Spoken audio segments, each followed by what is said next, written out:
నమస్కారం అండి. భగవద్గీతలో నేడు 16వ అధ్యాయము దైవాసుర సంపద్విభాగ యోగమునందు 21వ శ్లోకము తాత్పర్యము వినిపిస్తున్నది మీ విజయభాస్కర్.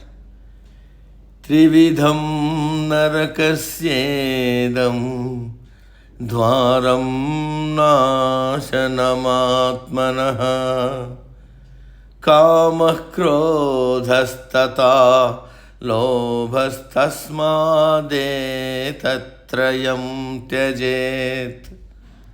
తాత్పర్యం: కోరికలు, అవి తీరకపోతే వచ్చే కోపము, అంతా నాకే కావాలనే లోభము, ఈ మూడు వికారములు నరకమునకు ద్వారముల వంటివి. మానవుని ఈ మూడు గుణాలు సర్వనాశనం చేస్తాయి. కాబట్టి ప్రతి మానవుడు ఈ మూడు గుణాలను వదిలిపెట్టాలి.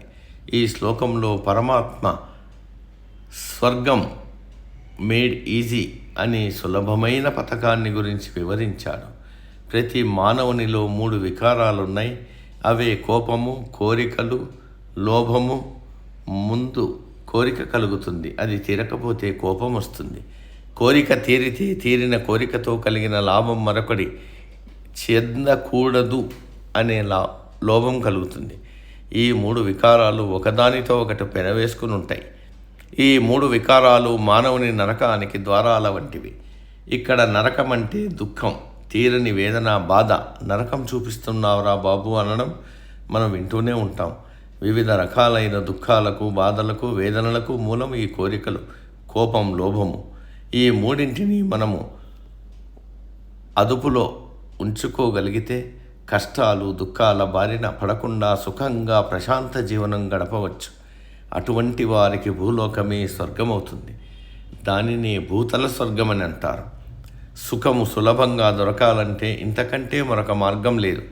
అలా కాకుండా ఎప్పుడూ కోరికలతో, కోపంతో, లోభంతో సతమతమయ్యే వాడికి నిత్యం నరకం కనపడుతుంది. భూలోక నరకం అంటే ఇదేనేమో. కాబట్టి స్వర్గ నరకాలు ఇక్కడే ఉన్నాయని అనుకుంటే కామ, క్రోధ, లోభాలనే నరక ద్వారాలు శాశ్వతంగా మూసివేసి సత్వగుణమనే స్వర్గద్వారాన్ని తెచ్చిపెట్టుకోవడం అందరి మానవుల కర్తవ్యం. కాబట్టి మా బతుకులు ఇంతే, మేం బాగుపడం, ఏనాడు చేసిన పాపమో ఈనాడు అనుభవిస్తున్నాం అనుకుంటూ బాధపడే కంటే మనలో ఉన్న కామ, క్రోధ, లోభాలు అనే దుర్గుణాలు వదిలిపెడితే సుఖం దానంతట అదే అత్యంత సులభంగా మనల్ని వరిస్తుంది. ఇది ఎవరికి వారు ఆలోచించుకోవలసిన విషయం.